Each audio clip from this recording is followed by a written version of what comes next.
الحمد لله رب العالمين أشهد أن لا إله إلا الله وحده لا شريك له وأشهد أن سيدنا ومولانا محمدا عبده ورسوله صلى الله تبارك وتعالى عليه وعلى آله وأصحابه وذرياته أجمعين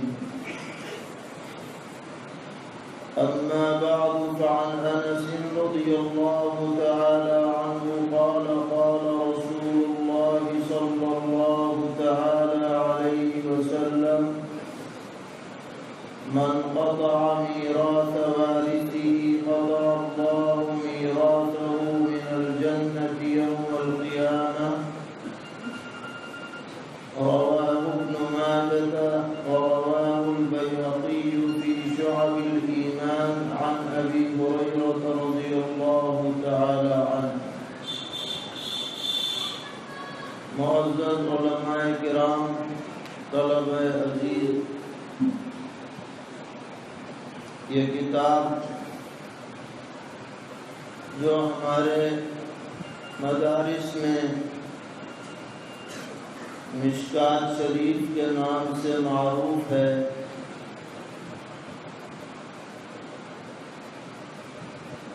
اللہ تبارک و تعالی نے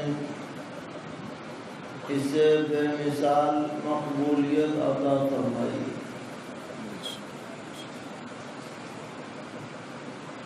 اور جس شکل میں اس وقت یہ کتاب ہمارے سامنے موجود ہے، اس کی تالیف و ترتیب میں امت کی دو عظیم شخصیات کی محنتیں شامل ہیں. اصلاً یہ محی السنہ علامہ حسین ابن مسعود البغوی رحمہ اللہ تعالی کی ترتیب ہے جو آپ نے مصابیح السنہ کے نام سے مرتب فرمائی تھی، اور اس کی ترتیب اس انداز کی تھی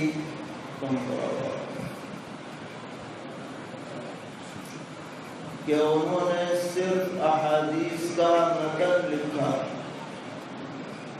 اس میں کسی صحابی جو راوی ہیں حدیث کے ان کا بھی تذکرہ نہیں کیا، اور ہر عنوان پر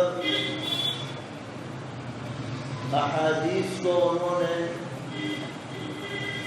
دو حصوں میں بانٹا. ان کی دانشت میں کچھ احادیث پر انہوں نے صحاح کا عنوان لگایا. اس سے مراد وہ روایتیں جو بخاری مسلم میں آئی ہیں متفق علیہ طور پر یا الگ الگ،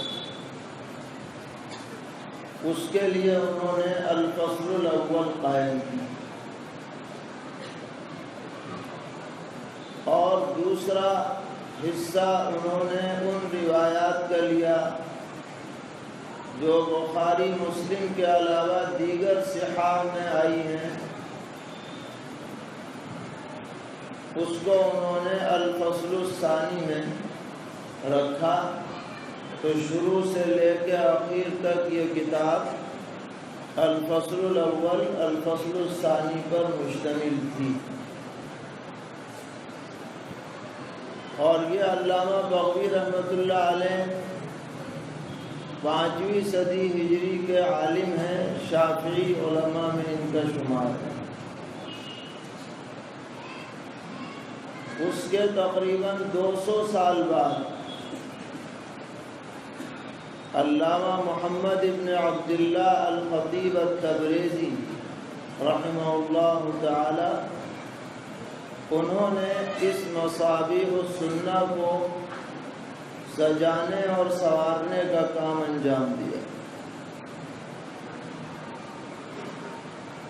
اور ان کے کام کی ترتیب یہ رہی کہ ایک تو انہوں نے ہر حدیث پر صحابی کا نام ذکر کر دیا کہ عن فلانی، دوسرے یہ کہ وہ روایت جہاں سے لی گئی ہے اس کا حوالہ لگا دیا، رواہ مسلم، رواہ البخاری یا متفق علیہ وغیرہ۔ اور تیسرا کام یہ کیا کہ ایک مزید الفصل الثالث کا اضافہ کیا کہ جس میں جو روایتیں رہ گئی تھیں یا اس درجے کی نہیں تھیں مگر مضمون کے موافق تھیں، وہ انہوں نے اس میں شامل کر دیا، اور اس کا نام رکھا مشکاۃ المصابیح۔ تو مصابیح جو اصل کتاب ہے اس کی طرف اشارہ بھی ہے اور نام بھی ہے اپنی جگہ پر۔ اب جو آدمی اس کتاب کو پڑھ لے اور اس کی مباحث کو سمجھ لے اور اس پر پوری محنت کر لے، اس کے لیے دور حدیث شریف کا پڑھنا اور سمجھنا آسان ہو جاتا ہے، کیونکہ ساری بحثیں اس کے سامنے سے گزر جاتی ہیں۔ اسی لیے ہمارے درس نظامی میں اس کتاب کو بنیادی حیثیت حاصل ہے۔ پہلے یہ 2 حصوں میں پڑھائی جاتی تھی، تو اس میں ایسا بھی ہوتا تھا کہ آخر سال میں جلدی پڑھائی ہو جاتی تھی نصاب پورا کرنے کے لیے، لیکن اب اسے 3 گھنٹے دیے گئے ہیں۔ دارالعلوم کے نصاب کے اعتبار سے 6 گھنٹوں میں سے 3 گھنٹے مشکاۃ شریف کے لیے ہیں، تاکہ اس کی مباحث پر اچھی طرح نظر ہو جائے۔ حضرت شیخ الحدیث مولانا محمد زکریا صاحب رحمۃ اللہ علیہ نے لکھا ہے کہ جب ہماری مشکاۃ شریف شروع ہوئی، حضرت والد صاحب نے شروع کرائی، حضرت مولانا محمد یحییٰ صاحب رحمۃ اللہ علیہ، تو دعا فرمائی کہ یحییٰ اب حدیث میں لگ رہا ہے، الہ العالمین اب یہ مرتے دم تک اسی میں لگا رہے۔ والد کی مقبول اور مستجاب دعا تھی جو رب العالمین کی بارگاہ میں قبول ہوئی کہ حضرت مولانا محمد زکریا صاحب رحمۃ اللہ علیہ کے زمانے میں جب مطلق شیخ الحدیث بولا جاتا تھا تو حضرت کی طرف ذہن جاتا ہے، حضرت شیخ الحدیث۔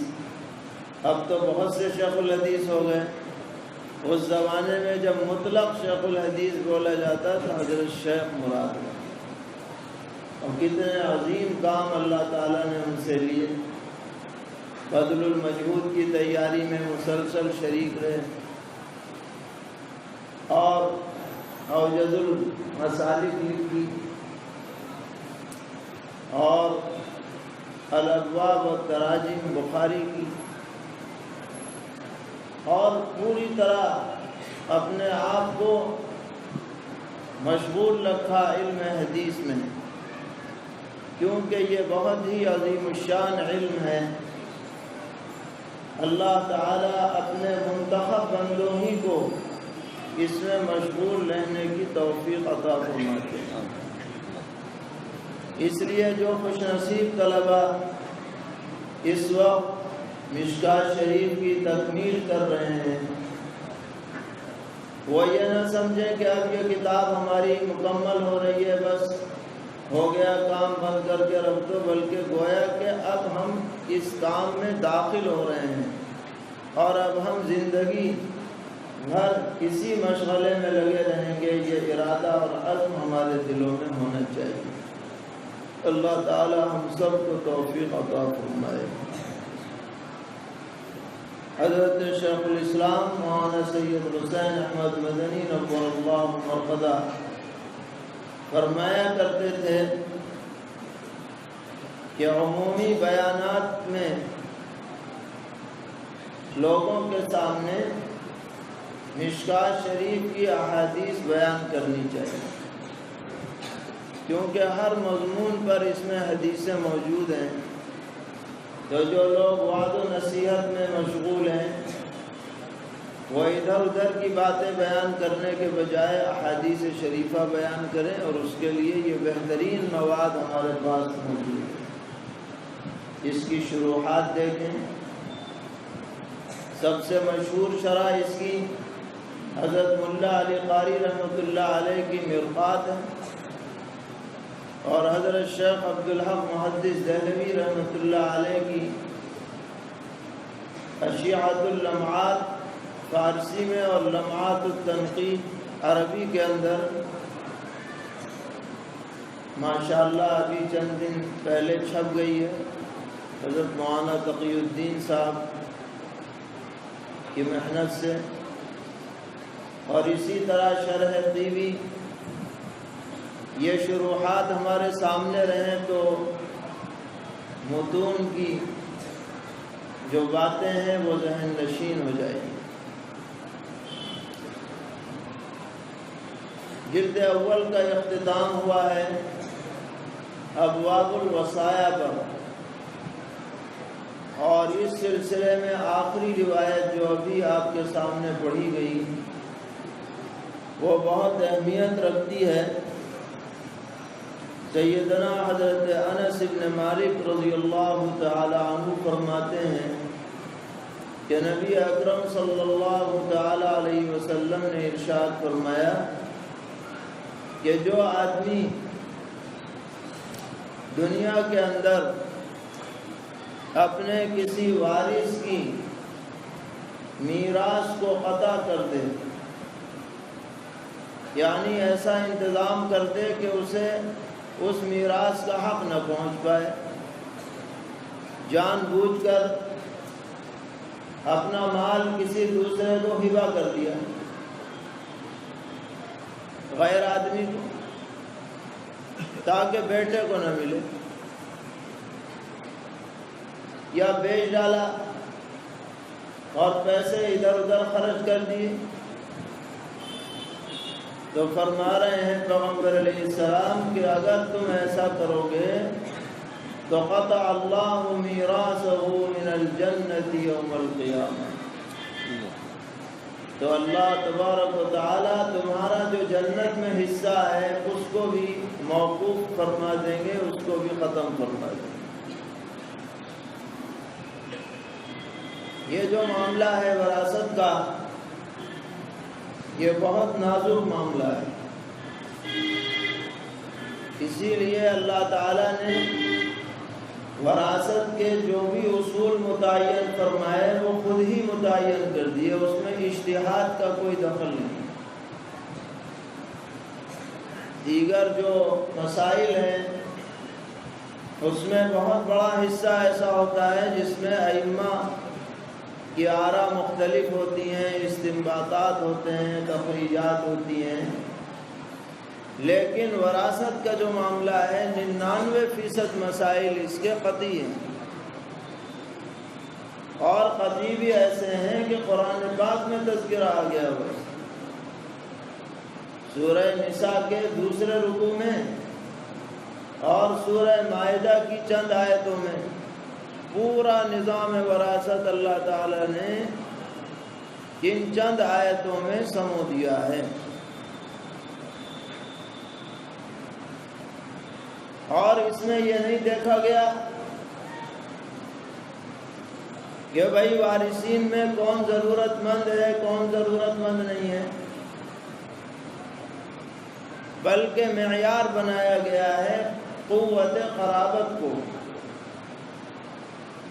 یعنی جو مرنے والے سے جتنا زیادہ قریبی رشتہ رکھتا ہے وہ اتنا ہی زیادہ حقدار ہے۔ اگر کئی لڑکے ہیں اور ان میں کوئی لڑکا بہت مالدار ہے کوئی بہت غریب ہے تو فرق نہیں کیا جائے گا کہ بھئی یہ تو مالدار ہے اسے تھوڑا دے دو اور یہ غریب ہے اسے زیادہ دے دو، بحیثیت وارث ہونے کے وہ برابر کے حقدار اور حصے دار ہیں۔ اور یہاں تک پیغمبر علیہ السلام نے تاکید فرمائی کہ زندگی میں اگر اولاد کو دینے کا ارادہ ہے تو سب کو برابر دو، ایسا نہیں کہ کسی کو زیادہ کسی کو کم، کیونکہ اس سے دلوں کے اندر بعد پیدا ہوتا ہے، رکاوٹ پیدا ہوتی ہے۔ لہذا والدین کو نصیحت کی جا رہی ہے، مورثین کو نصیحت کی جا رہی ہے کہ جو حصہ بنتا ہے شرعی اعتبار سے وارثین کا، اس حصے میں اپنی طرف سے زبردستی رکاوٹ مت ڈالو۔ بہت سی مرتبہ ایسا ہوتا ہے کہ چچا ہے مثلاً اور وہ بے اولاد ہے، اور شرعی اعتبار سے اس کی وراثت پہنچ رہی ہے بھتیجوں کو۔ اب بھتیجوں سے وہ خواہ ناراض ہے تو وہ کیا کرے گا کہ بھائی مسجد میں دے دو، مدرسے میں دے دو، تاکہ دوسروں کو مل جائے، بھتیجوں کو نہ ملے، چاہے وہ کوئی بھی ہو۔ یہ جذبہ ٹھیک نہیں ہے، یہ اس وعید میں آتا ہے کہ آپ نے اس مقصد سے دوسرے کو دے دیا، بھلے سے وہ خیر ہی کا کام کیوں نہ ہو، تاکہ وارث محروم رہ جائے، تو جنت میں تمہاری کٹوتی ہو جائے گی، تو پتہ چلے گا کہ کیا کر کے آئے۔ جو نظام اللہ تعالیٰ نے طے کیا ہے اس نظام کے تحت میں آدمی کو رہنا چاہیے، وہ چاہے ہماری عقل میں آئے یا نہ آئے۔ اللہ تعالیٰ نے جو طے کر دیا، ایمان کا تقاضا یہ ہے کہ آمنا صدقنا، بس۔ اسی لیے آپ نے پڑھا ہوگا اس میں، اسی ابواب الوصایا میں، کہ تہائی سے زیادہ میں وصیت معتبر نہیں۔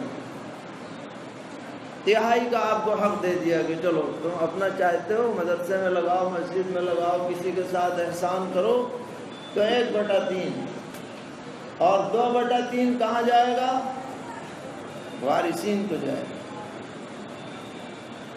اور آپ نے یہ روایت بھی پڑھی ہوگی کہ لا وصیۃ لوارثین، جو شرعاً وارث بن رہا ہے اس کے لیے آپ لاکھ وصیت کر دیں، شرعاً نافذ نہیں ہے۔ کہ ایک بیٹے کے لیے وصیت کر دی تو ظاہر ہے اس کا حصہ خود بخود بڑھ جائے گا، جب وصیت کو نافذ مانا جائے گا تو عدل باقی نہیں رہے گا۔ لہذا یہ قصہ ہی ختم، وارثین کے حق میں وصیت معتبر ہے ہی نہیں۔ اس لیے نظام وراثت کو سمجھنا ہے، اور جس کا جو شرعی حق بنتا ہے اس میں کوئی رکاوٹ نہیں ڈالنی۔ اسی سے آپ اندازہ لگائیے کہ جب مورث کو اس کا حق نہیں ہے، جب مورث کو اس کا حق نہیں ہے، تو جو وارث بن رہے ہیں وہ اگر کسی دوسرے وارث کا حق ماریں گے تو وہ کتنے بڑے ظالم بنے۔ ہمارے معاشرے میں خاص طور پر بہنوں کے حق وراثت کے بارے میں بڑی کوتاہیاں پائی جاتی ہیں، بہت زیادہ کوتاہیاں ہیں۔ اگر یہ بہنیں معاف نہ کریں دل سے تو یہ سب بھائی نپ جائیں گے، اگر انہوں نے دل سے معاف نہیں کیا۔ زبانی معافی کا اعتبار نہیں، کیونکہ بیچاری شرما حضوری میں معاف نہ کرے تو کیا کرے، ذرا سا مطالبہ کر دے تو بھائیوں کی نظر بدل جاتی ہے، اس لیے وہ بیچاری کمزور رہ کر کے گھونٹ پی کے رہ جاتی ہے۔ یہ ناانصافی، یہ ظلم چلنے والا نہیں۔ ایک ایک بھائی کا حق، جو بھی وارث ہے، چاہے وہ آپ کے ساتھ اچھا برتاؤ کرتا ہو یا نہ کرتا ہو، اس کو حق پہنچانا ہے۔ جب مورث کے لیے یہ وعید ہے تو جو وارث قابض ہے اس کے لیے بدرجہ اولیٰ یہ وعید۔ اس بات کو عوام میں چلانا چاہیے، بتلانا چاہیے، حق ادا کرنا چاہیے۔ اللہ تعالی ہم سب کو توفیق عطا فرمائے۔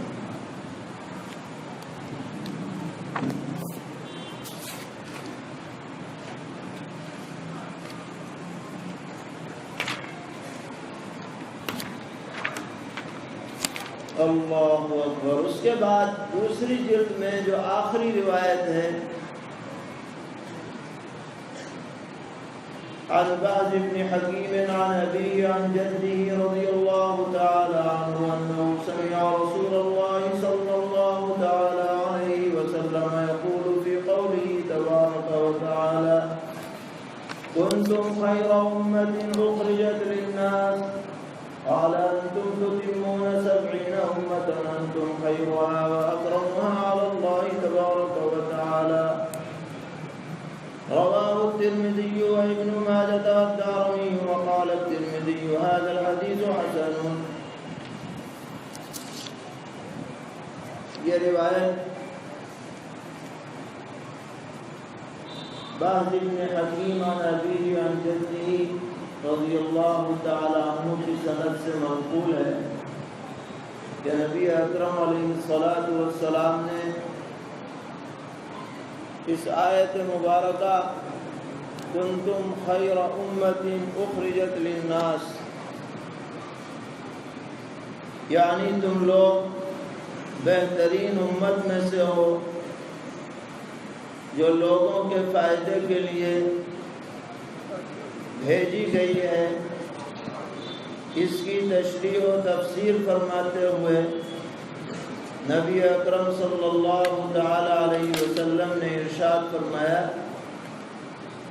کہ تم لوگ 70 امتوں کی تکمیل کرنے والے ہو، اور تمہارے ذریعے سے اللہ تعالی نے دنیا کے اندر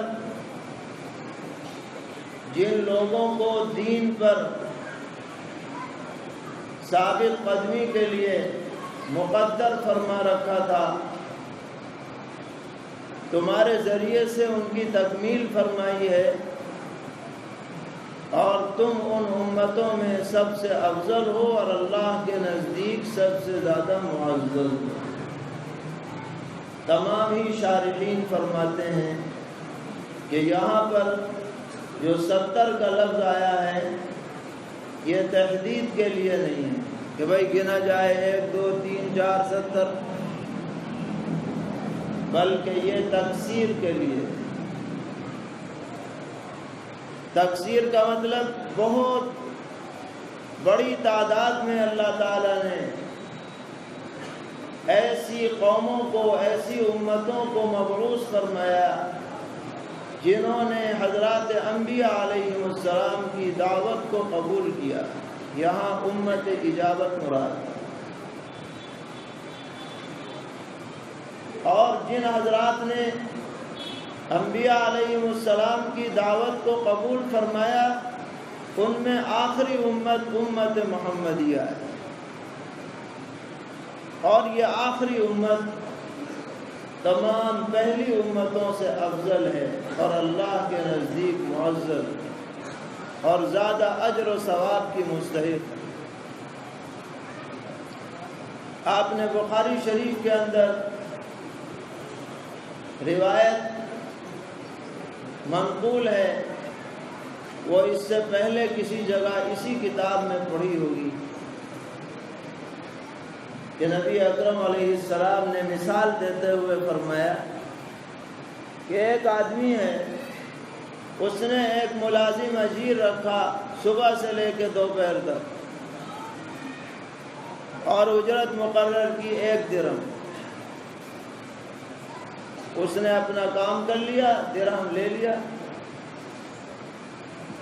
دوسرا اجیر رکھا دوپہر سے لے کے عصر تک، اس کی بھی اجرت 1 درہم رکھی، اس نے بھی کام کر کے اجرت لے لی۔ تیسرا ملازم رکھا عصر سے مغرب تک، مگر اس کی اجرت رکھی 2 روپے، 2 درہم۔ تو ان پہلے جو 2 اجیر تھے انہوں نے اعتراض کر دیا کہ لو میاں ہم سے تو اتنے گھنٹے کام لیا اور 1 روپیہ ملا، اور یہ تو مختصر وقت میں کام کر رہے ہیں، ڈبل مل رہا ہے۔ تو مالک نے کہا کہ یہ بتاؤ، ہم نے جو تم سے طے کیا تھا اس میں کمی تو نہیں کی؟ جتنا تم سے طے ہوا وہ تمہیں ملا، جتنا ان سے طے ہوا وہ انہیں ملے گا۔ تو پیغمبر علیہ السلام نے فرمایا کہ میری امت وہ جو آخری والا اجیر ہے اس کے مشابہ ہے، کہ اس امت کے لیے عمل کم ہے، اجر زیادہ ہے، وقت بھی کم ہے، اجر بھی زیادہ ہے۔ ابھی رمضان المبارک آنے والا ہے، اور اس رمضان میں اللہ تعالیٰ نے ہمیں ایک ایسی رات عطا فرمائی ہے کہ ایک رات کی عبادت 1000 مہینوں کی عبادت سے افضل ہے۔ اور حضرت شیخ رحمۃ اللہ علیہ نے لکھا ہے فضائل رمضان میں حساب لگا کر کہ ایک رات کا سالوں سے جب حساب جوڑا جائے تو 83 سال اجر بیٹھتا ہے۔ تو ہماری امت محمدیہ کی عمریں کتنی ہیں؟ حضور نے فرمایا 60 سے 70 کا اوسط ہے، لیکن اجر و ثواب کتنا ہے کہ خالی شب قدر اگر 10 سال مل جائے تو 830 برس کا ثواب ملے گا۔ بتائیے ملے گا؟ 20 سال مل جائے تو 1660 برس کا ثواب، 30 سال شب قدر مل جائے 2490 برس کا ثواب ہے۔ عمریں کم ہیں مگر اجر و ثواب عظیم۔ قرآن پاک پڑھو، ہر حرف پر 10 نے کیا ہے، اور خیر کے کام میں مال خرچ کرو جو 700 گنا تو لمیٹڈ ہے، اور زیادہ اخلاص اس کے اندر ڈالو گے تو اور بڑھ جائے گا۔ تو الغرض یہ امت محمدیہ ساری امتوں کی سردار ہے۔ جس طریقے پر سرور عالم حضرت محمد مصطفیٰ صلی اللہ تعالی علیہ وسلم سید الانبیاء ہیں، آپ کی امت سید الامم۔ اللہ نے اپنے فضل و کرم سے اس سعادت سے ہم سب کو بہرور فرمایا، ہم اس کا شکر ادا کرنے سے عاجز اور قاصر ہیں۔ اللہ تعالی ہم سب کو توفیق عطا فرمائے، اور خیر امت ہونے کے اعتبار سے ہماری جو ذمہ داری ہے، تأمرون بالمعروف وتنہون عن المنکر، اچھائیوں کو پھیلائیں، برائیوں کو مٹائیں، اس ذمہ داری کو بہتر طور پر انجام دینے کی ہمیں فکر کرنی ہے۔ اللہ تعالی ہم سب کو مزید توفیق سے سرفراز فرمائے، اس مدرسے میں خیر اور برکت کے فیصلے فرمائیں۔